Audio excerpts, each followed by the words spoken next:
true. But he is very cautious, very comprehensive in his approach to all the data, whether it be excavating dinosaurs, dinosaur footprints, etc., or searching for Noah's Ark. Dr. Judkins is the associate producer of the film that received the highest documentary rating for its premiere, its initial showing in addition to the premiere, of any Hollywood production. I think that documentary, any Hollywood documentary, that deserves a hand of real appreciation. He was and is the associate producer, and he's taking us on a climb up to Mount Ararat, and get ready for a ride. Would you welcome Dr. Aaron Judkins? Hello, hello. Okay, can you hear me? Are you awake? Are you really? Okay. All right, I know we're pressing towards the end here. I want to share with you some information that you may not have heard from an academic point of view. I'm not going to really talk about the whole finding Noah and the experience on the mountain. Because how many seen the film, by the way? Okay, all right, some of you haven't, I see. We got a few copies left outside. It was really an honor to be a part of that work. Like my esteemed colleague Bruce Hall said earlier, none of us knew about the documentary film before we climbed. That came later, about 3 months later. We all signed up because we were part of the scientific work that needed to be done. All hands on deck were called. We responded to the call, and we accepted the challenge. It was one of the most difficult things I've ever done in my life. I prepared physically. I hired a trainer for 3 months, and I really wanted to be as physically fit as I just don't climb mountains for fun. I'll trail and hike all day long. I do not climb mountains for fun, especially at 17,000 feet. And let me tell you, I didn't see the summit of Ararat for 4 days because it creates its own weather pattern. And the summit was socked in. And on about the 4th or 5th day, the weather broke and the sun was out, and I saw the summit. And I looked up and my heart sank because I realized I'm fixing to have to climb that thing. I don't know if I want to or not now. So it was very, very difficult. And for those who have not seen the film, you'll see just how difficult it is when you watch that film. Okay, so today I want to talk to you about the Forbidden Mountain. Am I on the right? Is it the right clicker? Right. Is it clicking down there? This side? That's right. I'm not sure. Here comes Ark-A-Thon. We'll get it fixed. So part of my job, while Mark is getting this set up, part of my job as an archaeologist was to be the supporting archaeologist behind Dr. Randall Price. Dr. Price couldn't be on the mountain that year, and I was it. Tag, you're it. I had never climbed the mountain. I didn't know what to expect. As a matter of fact, there was a couple of men that you'll see in the film, Bill and Will Hughes. They're the father-son team, the drill team with Bruce Hall. And we were kind of the strike team. The three of us went up in advance of the main team. Thank you, Mark. And look, I really credit those men for helping me get up, because you don't climb that mountain in strides. You climb it in baby steps. And there's a point where you just almost give up, right? That point came for every man or woman that climbs that mountain. You will come to your breaking point, and you will know it. And you have to make a decision. Are you going to press forward, or are you going to quit? Now, for me, that wasn't really such a physical challenge, although it was more mental. And I had to make a decision. I'm going to press forward. A little girl asked her mother, how did the human race appear? The mother answered, God made Adam and Eve, and they had children, and so all mankind was made. 2 days later, the girl asked her father the same question. The father answered, many years ago there was monkeys from which the human race evolved. The confused girl returned to her mother and said, Mom, how is it possible that you told me the human race was created by God and Dad said we came from monkeys? The mother said, well, dear, it's very simple. I told you about my side of the family, and your father told you about his. Okay, so the search for Noah's Ark. This is the region of Mount Ararat. You see Turkey, Syria. We've covered that from the previous lectures. This is a very geopolitical hotspot. When they tell you that you literally put your life on the line, you do. You do. Not just because of the physicality of the mountain. It's incredible. Rocks and boulders that are sliding past your tent at night. The wolves that are on the mountain. The PKK. It's bears. There's snakes. All kinds of problems. So it's a wonder that when you get on there that you ever get back. Dr. Morris told you this morning going down was harder than it is going up, and that is true. Going down was much, much more difficult. But there is geopolitical problems over there that compound searching for Noah's Ark, especially in this region. Part of that is the PKK. Who's the PKK? This is the Kurdish freedom fighters that are at odds historically with the government of Turkey. Why? Because they want an independent Kurdistan. And they are fighting and dying for an independent Kurdistan. Turkey will not allow that. They will not allow them to teach the Kurdish language or for them to print in Kurdish for the children because it promotes Kurdish nationality. So there's a huge problem over there with this region. What you won't see in the film, I wasn't planning on telling you this, but I'll tell it to you. What you won't see in the film is that part of our team that descended the mountain was intercepted by the PKK and taken to one of the PKK generals. Their phones were confiscated and their passports were confiscated, and they were held for several hours and interrogated. The only reason they got out, they were surrounded by about 40 of the freedom fighters with machine guns. The only reason they got out, they demanded a tax. What was their tax? $600,000 is what they wanted. We don't have $600,000, but they wanted it. Don't have it. But the only reason they got out was because one of the local guides, he was a young man, and he saw them and tried to skirt around them. There's no skirting around them. They know where you are on that mountain at all times.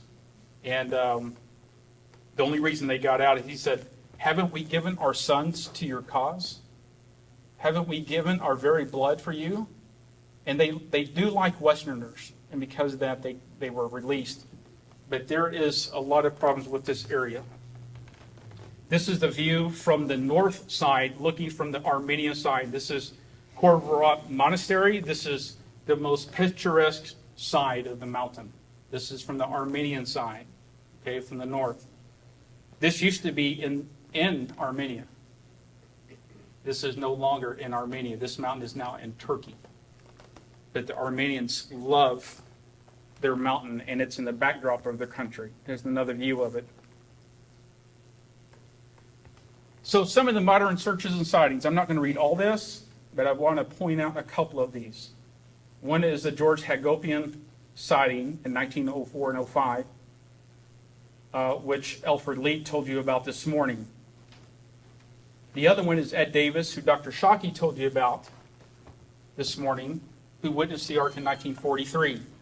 The reason I point these two particular eyewitness accounts out is because they are two of the most credible. Why? Because they are separated by time and distance. And because of that, their stories are very, very accurate and similar to each other. They're separated by time and distance. They did not know each other. Couldn't have. Ed Davis was in 1943. So this is very interesting This is George Hagopian. You saw this earlier. This is a young Alfred Lee here. And so this is part of the research and the history that has come forth. This is the drawing here. This is a young Ed Davis in 43. This is a painting by artist Steve Miller, a friend of the museum. This is the description that was given by Mr. Davis. He was the first one, as Dr. Shockey told you, to say that it was in 2 pieces. We think it's probably in 3 or 4 pieces now. The area that we were searching for in 2013 was on the Eastern Plateau. Why? Because some data was pointing us to the Eastern Plateau, and we have to rule out every possibility, every lead. It has to be ruled out. So this is the target area that was decided, not by any of us, but people who were above us. In 1943, this is on the right, Ed Davis, when he saw the Ark, was in this, what is called the Ed Davis Canyon or the Ed Davis Valley. That was in 1943. Now we think it's over 60 or 90 feet of ice, the same valley. So you can't just go up there and search for it. People ask me all the time, why can't you just go up there and find it? It's not that simple. It's not that simple. You can't just go up there and just try to find it. It doesn't work like that. There's reasons for that. Some people say, well, that's a lot of ice since 1943. In the same year, 1943, there was the Lost Squadron. How many heard about the Lost Squadron? This is a group of, we had an army base in Greenland, right when World War II was breaking out. There was a group of P-38 fighter planes and 2 B-17 bombers that were headed to the front to go fight against Hitler. Those guys were in the skies, and they got caught in a whiteout. They were going to refuel in Iceland, and they said, there's no way. There's a whiteout, the station's closed, you can't land. They had to turn around because they cannot go forward. They said, okay, we got to turn around and go back to base. They turned around and went back to base. Their station was closed. They said, we're closed. We can't. And the guy said, we don't know what to do. They had to ditch the planes on the ice in Greenland. The first B-17 went down with the landing gear. It caught a ravine or a crevasse, and it flipped. Now, those things were built like tanks back then. The pilot came out relatively unharmed. But when the other ones saw what happened, they looked and looked and looked for a break in the sky. They finally saw it. They dove down, and as the first one flipped over, the rest of them kept their gear up, and they went on their bellies. They had to abandon the planes in Greenland. It took 9 days for a search party by dog sled to get to them. They were rescued. The planes stayed behind. 50 years later, they decided, I wonder if those planes are still there. They didn't see them. They knew where they were at, couldn't find them. 260 feet of ice since 1943. How did they find those planes? By GPR, ground penetrating radar. But they were 260 feet down in the ice. How does that happen? They got to them. The B-17s were pretty much smashed up, but the P-38s, they were really durable, and they survived. They cut down to them, they melted the ice, they took them out, dismantled them, and one of them, I think a couple of them, are fully restored and flying today. It's called, one of them's called the Glacier Girl.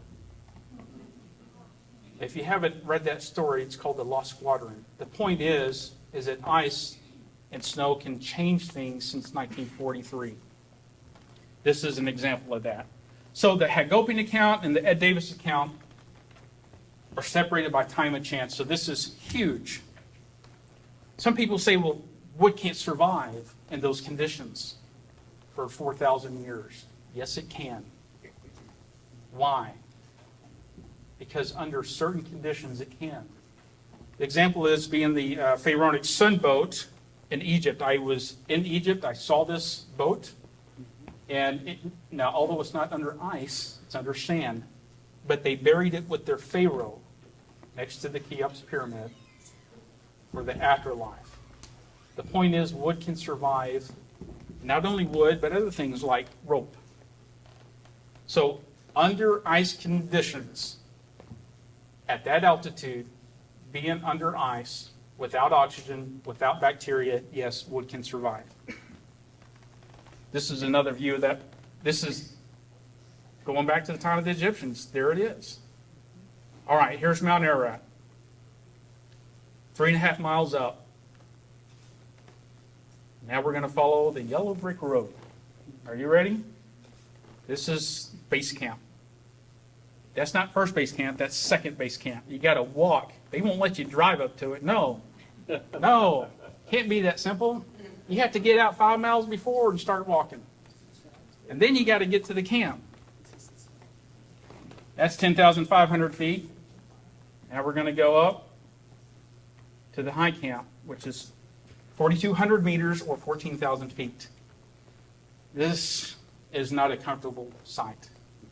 This is not comfortable. Bruce and I shared a tent because we didn't want to drag out all our gear. So on the way up, we shared a tent up to 4,200 meters.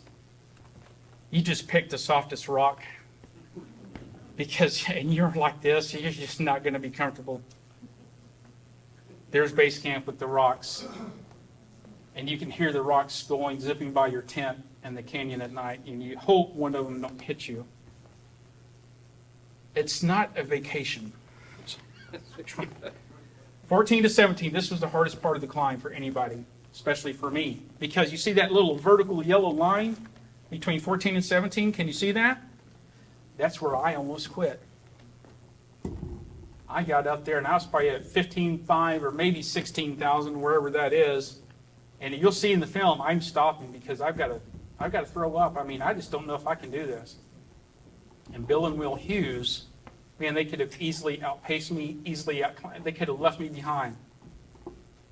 But they didn't. They said, we're all going to make it. We're all going to make it together. Right? Sometimes you need a helping hand, don't you? Sometimes you can't do it by yourself, and that's okay. So they said, Dr. Judkins, turn around and look behind you. I did. And it was about 6 a.m. You start climbing at 2 or 3 in the morning. Put the headlamps on, and it's straight up. Oh, it's so miserable. And I turned around, and about 6 in the morning, the sun was coming up, and it casted the shadow of Mount Ararat on the valley floor. And it was the most beautiful shadow ever. I mean, it was probably a 5-mile shadow on the valley floor, but it was huge. And I thought, Aaron, you cannot give up now. If you do, you'll regret it for the rest of your life. You have to keep pressing forward, right? Because the cameras go, well, there goes Dr. Judkins down the mountain. I mean, no, I couldn't come home to my son and tell him Daddy gave up. There's no way I'm giving up. I'm from Texas. I'm not giving up. All right. Now let's talk about, that's enough about Finding Noah because you've seen the film. Bruce gave me cutting edge, data just a little bit ago. I want to talk about the mountain because some of the criticism we got from Finding Noah was you're on the wrong mountain. Some scathing reports came out on the internet saying as such. That's okay. We're adults. We can take it. We can take the criticism. But I wanted to address part of that because, see, I don't think we're on the wrong mountain. Now, there are art researchers and scholars who think that it is not on Mount Ararat, where we were at, Greater Ararat. They think it's on another mountain. So they said, you're in the wrong place. Let's address that. The history. We got the Sumerian Kings list. We have the Epic of Gilgamesh, and then we have the Epic of Atrahasis. These are ancient writings. Now, they are not true to the scripture. You understand the Epic of Gilgamesh is a Babylonian epic. They have their own Noah named Utopianistum, who was in search of eternal life. It's a corrupted version of the story, yet it is documented. Josephus, a first century historian, let me back up.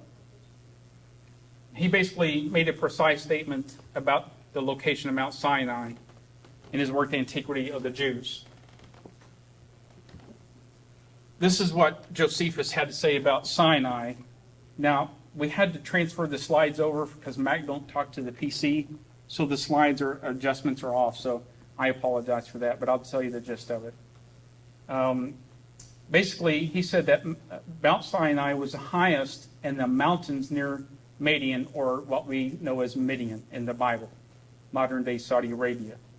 He was precise enough to leave one of the modern archaeologists, Ehud Netzer, from Hebrew University, who read the writings of Josephus. It took him some time because he was trying to follow the trail of King Herod. And no one had ever found the burial tomb of King Herod. It took him 35 years, but it was right under their noses the whole time in Israel. Because he went back and read the writings of Josephus, he was correct on where the Herodian tomb was.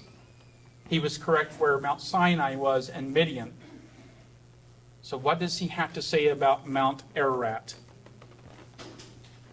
He says, now all the writers of barbarian histories make mention of this flood and this ark, among whom is, that's supposed to be Brosus the Chaldean, Hieronymus the Egyptian, Nicholas of Damascus, Maneus, and a great many more mention the same. This is Josephus. He said, the ark settled on a mountaintop in Armenia. The Armenians called that spot the landing place. It was there where the ark came safe to land, and they show the relics to this day. This is in Josephus' time. But some people don't think that's the right spot. Some people think that it's in a different spot. One spot is near Dagobah-Izet. It's called the Durpanar site. This is a site mentioned earlier. This site has been ruled out scientifically. It's been ruled out geographically. It's been ruled out geologically. It's been ruled out archaeologically. It's just a natural mud flow. I went there myself, and believe me, if I thought that was the ark, I would have never climbed that mountain. I would have said, see y'all later, I'm staying here. But it's not. It's not. So we can rule out, number one, that's not the alternate site. Let's go back to number two. Mount Suleiman in El Boros Mountains in northern Iran. Some people say this is the Mount Ararat. But we can rule this mountain out too. I'll tell you about that, why, here in just a minute. Let's go to number three, which is really the cause of all the fuss. This is Mount Judy. Mount Judy is also called Mount Cootie because they cannot pronounce J's over there, right? They cannot pronounce P's. They have a very guttural language, so anything from the lips, it's very hard for them to pronounce. So peanut butter becomes peanut butter, all right? So they can't pronounce Judy, they pronounce it Cootie, Mount Cootie. So you'll hear those terms interchangeable. Mount Judy. This is a few Ark researchers are suggesting that the Ark landed on Mount Judy, not on Greater Ararat, but approximately 175 miles southwest of Ararat, 50 miles north of Mosul, Iraq, just right on the border. In 2013, Cernak University in eastern Turkey had a symposium. The same year we climbed, and they had a symposium over there. And basically, they were saying that there is some Syrian Christian tradition in Islamic scholars' interpretation of Surah 1144. That's in the Quran. This mountain is just under 7,000 feet high and is a favored landing place for the Ark. A German scholar by the name of Friedrich Bender conducted a survey on this mountain in 1953. He got over there. And although he was not allowed to excavate because they consider it a holy site, they said you cannot excavate. But he was able to dig in the dirt a little bit. What did he find? He found small samples of wood with bituminous material. What is bituminous material? Yes, right? This is what Bruce Hall talked to us about earlier. This is the waterproofing substance that is probably a part of the waterproofing of the Ark. Very common over there. This is what he found. They dated it. It was 6,500 years old. Not really right. Something's not matching up. This is why they're so excited, is because of what he found over there. Little bits of wood with bituminous material. there could have been ordinary structures built on the site. This site is under 7,000 feet. It's not permanently ice capped with glaciers. It's not at 17,000 feet. Anyone can walk up there. I wouldn't do that today. That site is being heavily bombed with, they're trying to keep ISIS out. It's bad over there. Things have really changed since we were there in 2013. But I wouldn't go to this particular site because it's even exponentially more dangerous.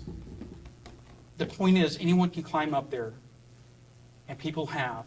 Islamists have built a mosque in the past. It burned down at some point in the past. We know that to be true. Then later on, a shrine was built on that site. So who's to say that they didn't use wood and waterproofing bituminous materials over there to build a shrine or the mosque? We don't know where that sample came from. We don't know where that wood is. It's never been excavated. But yet they are hanging on to this evidence because they have ruled out Greater Ararat. You can't rule it out just yet. Let's keep talking about it. They said that these wood samples were found, yet we know this is right close to the Mesopotamian plain. Mount Kuti could have been a high place for Nimrod, the Nimrod cult worship, or some other structures like we just talked about the shrine. This has got to be considered because not enough evidence is available to make a conclusion. We can't say Noah's Ark landed on that mountain. We're going to talk a little bit more about it, but there's simply not enough evidence for the Bender find in 1953. The Nestorians, as a sect of Christianity, built several monasteries around the mountain, and on the summit they built a structure. It's called the Cloister of the Ark. It was destroyed by lightning in AD 766. The Muslims later built the mosque in 1910. Then Gertrude Bell explored the area and found a stone structure still at the summit in the shape of a ship. Noah's Ark is not made out of stones. They built an outline. It's stones. But yet they are hanging on to this. I'm telling you that the scholarship is not there. Let me tell you something else. Noah's Ark was not a ship. It wasn't designed to sail. Didn't have a rudder. Wasn't designed to be sailed on the oceans. It was a life support vessel. The Hebrews had a word for ship. They didn't use that word. They used the word tebah. Tebah means a rectangular box. It also can mean like a casket, but in this case, it's a rectangular box. Tebah. They didn't use the word ship. It's not a ship.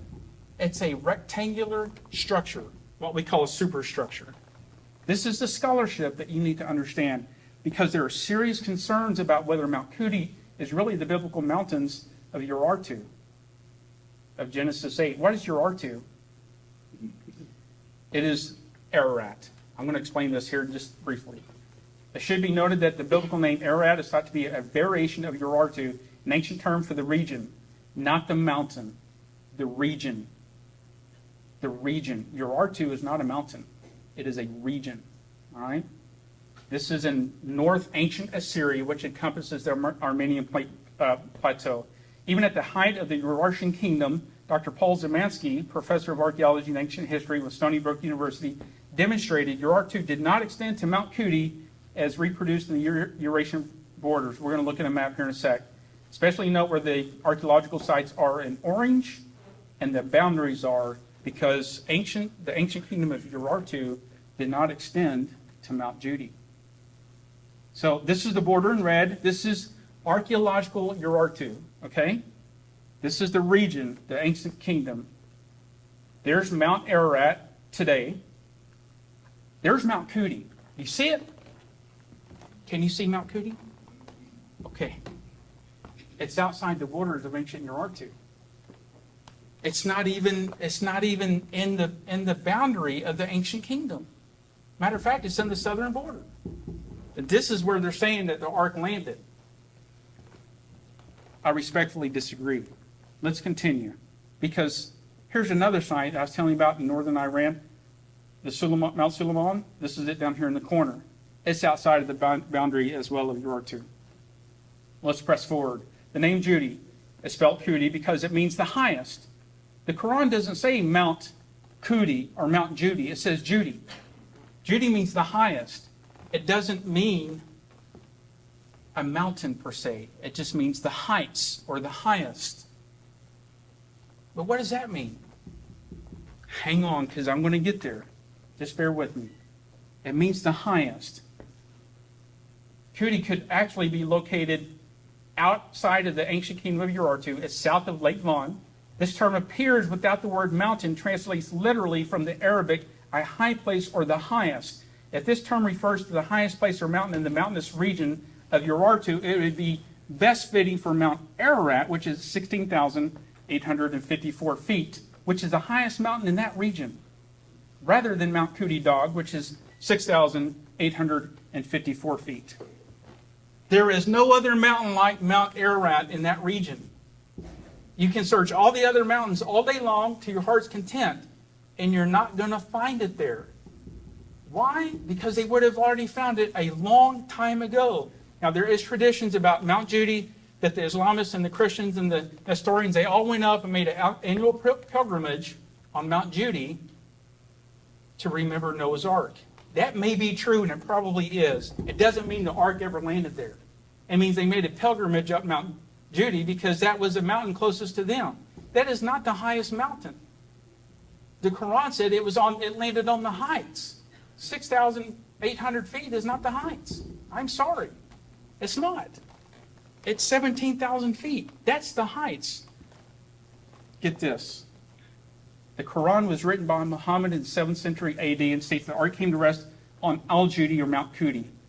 Korardu in Aramaic, Cudi in Turkish or Kurdish, Korardu in Syriac becomes known as the Noah's place of descent. The Urartu kingdom later expounded its geographical area from the 9th century BC until about the 6th century BC, before it was destroyed by the Medes and vanished.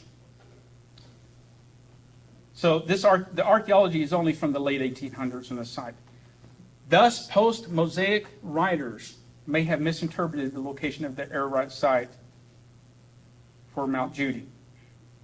So there's a question as to the location of the real Mount Judy. Are you with me? All right. Colonel Alexander Coeur.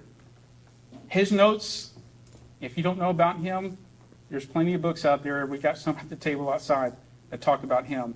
And his notes taken from Alexander Coeur was an encyclopedia. It was a clip from an encyclopedia page with the pencil dates 1830 to 31 in the margin. Here's what it says. Ararat, a mountain in Asia, in Armenia, on which the Ark of Noah rested after the cessation of the deluge, concerning the etymology of its name, is a compound of Ararat, and signifies the mountains of descent. It is also called by the Arabs Al-Judi, and also Thamanim. This is what the Muslims are calling this, Al-Judi. But they did something different. They put an Al in front of it. It's not Judy anymore. The heights, they said Al. What does Al mean? Do you know Al-Qaeda? Al-Judi? Al is an article word. It means the. Now they're saying the Judy, the mountain. Okay? So there's a subtle change here. The biblical text in Genesis 8 says, and the ark rested on the 7th day of the 17th month upon the mountains of Ararat. Plural. The mountains of Ararat. This is part of the criticism we got from Finding Noah. You're in the wrong place. Why did you even go? That's what they told us. Wow, it's easy to be a backseat driver, isn't it? Yeah. We expected some of this. It's okay. Mount Ararat is a very mountainous region and is described. Here's what it's described as by the locals. A mountains upon a mountain. This is key. I want you to hear this. Mountains upon a mountain. The local people have given different names to each part of the mountain. This is in Violet Cummings' book, Noah's Ark, Fable or Fact, 1973, page 171. The local people have given different names to each part of the mountain. This has been confirmed by Saeed Yusuf Ali, who is a Muslim. Listen to what he has to say about this. If it means that one of the lower peaks of the Ararat system, Mount Judy, is not as high as Mount Agri, which is Agri Daw, right? another name for Mount Ararat, but is attached to the same mountain. Agri is the peak, and Judi is its lower peak. This also agrees with the Muslim tradition about Mount Judi, and this is in accordance with the oldest and best traditions. Again, this is from the Violet Cummings' book. Irving Finkel, the assistant keeper of ancient Mesopotamian script, languages, and culture at the British Museum, points to a reference in the recently published Simmons Art tablet that can be aligned with the oldest known map, the Babylonian world map. This shows the map of that region at the time. Did you get, though, what the Muslim scholar said in the previous thing, though? He said he agreed. He said Al-Judi could be one of the lower peaks of Greater Ararat. That's a Muslim scholar saying that.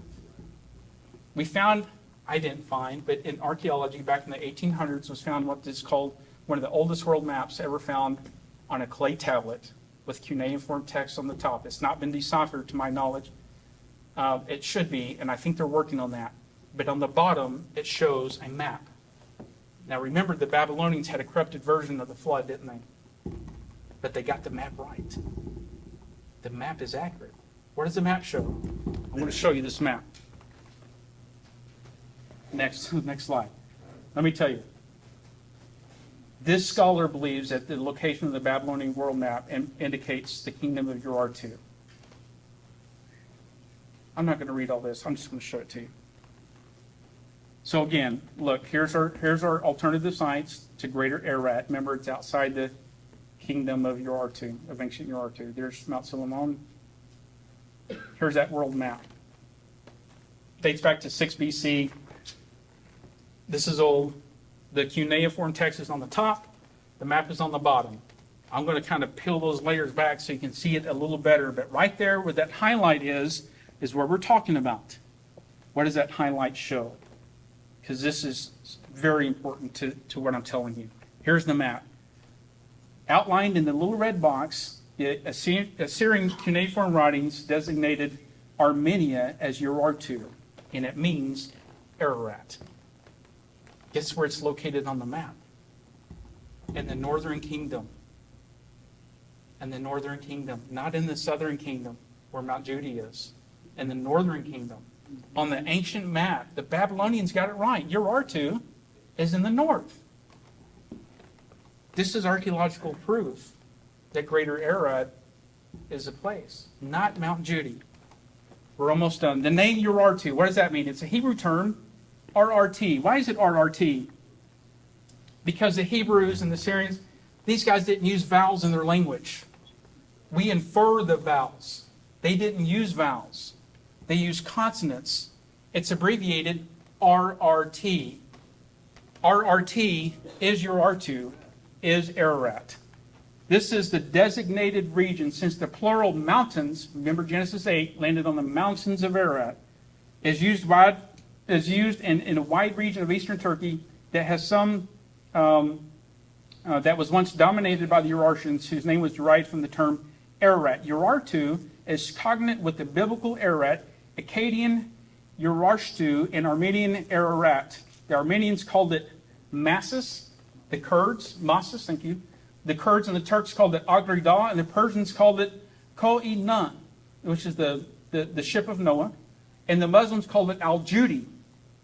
Remember, Al is the prefix word. It's the article word, the, meaning the place, the mountain. Could it be that Muhammad, the author of the Quran, gave Mount Ararat an Arabian name, an Arabic name, Al-Judi?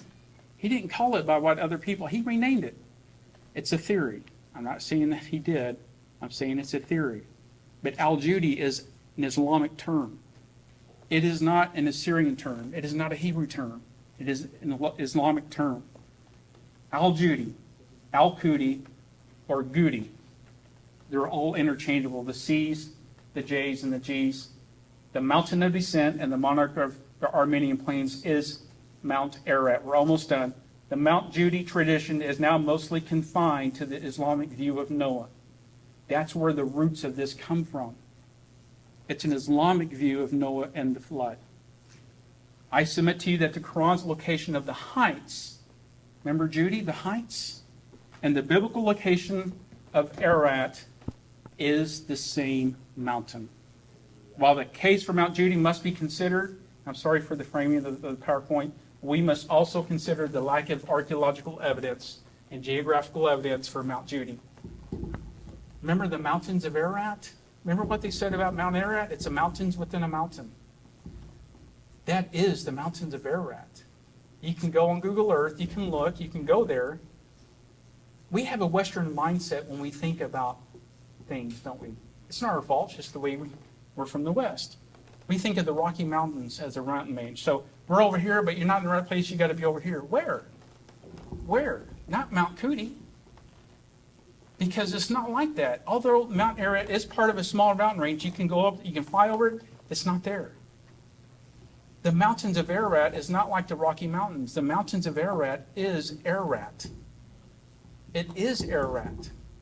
And Al-Judi, who that Islamic scholar said he agreed with, is one of the lower peaks on Ararat. They give it different names. Constantinople is now called Istanbul. We change names in history, don't we? So the Armenians had a different name for Mount Ararat. Everybody else had a different name. It doesn't mean they were different mountains.